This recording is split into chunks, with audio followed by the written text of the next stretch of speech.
Hello again. About 25 years ago, on my lunch hour at work, I was just looking at fun stuff, researching stuff, and I ran across this postdoctorate study at some university talking about what would happen in the United States if the food chain was broken. You know, the whole process that where from the farmers and from the imports and all, and it gets brought in, transported, and ends up at your grocery store.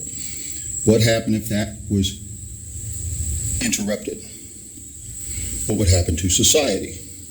Now, they brought in demographics and sociology and psychology into this deduction. And the end of it was laid out this chart, and it had every day from the day the food chain was broken, what to expect. Now, day one, obviously, there was runs on grocery stores, as you would expect, like toilet paper a couple of years ago. Day two would start the armed raids on grocery stores for whatever was left. Day 3 and 4 would begin raids at warehouses. And about the same time as day 2 or 3, if you're driving a 18-wheeler going to resupply Kroger or Walmart, you wouldn't make it to your destination. You would get stopped in transit, and if you're smart, you'd get out of your truck and run, because they're going to take everything. Now, this went on every day, what to expect. On day 14, they said, in this postdoctorate research study, is when cannibalism would start. Now, that's a scary notion. We just can't even imagine in our society such a thing.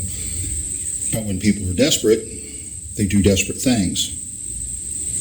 And since there's no more food coming in, they do desperate things. So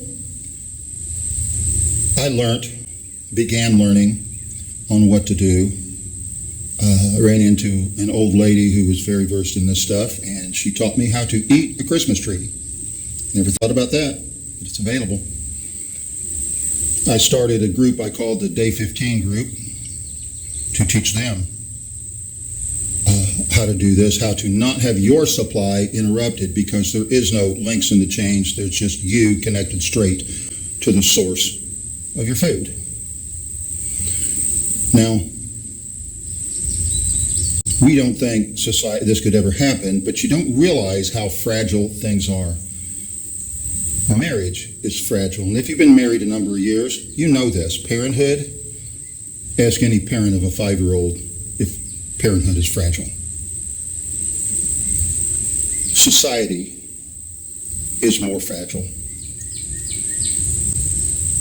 It is not solid. You only believe it to be. That's an illusion. Just think about how often you've heard of people, their kid's really sick, so they call the doctor to try to get him in that day. And the girl at the front desk said, "We're sorry, the doctor is out today. He's got the flu. He won't be in for 3 days." How desperate are you? Because your health care is fragile. My point is, you are only as fragile as your dependence on all these systems. If you see my reflection in the snow-covered hills, where the landslide will bring you down, down.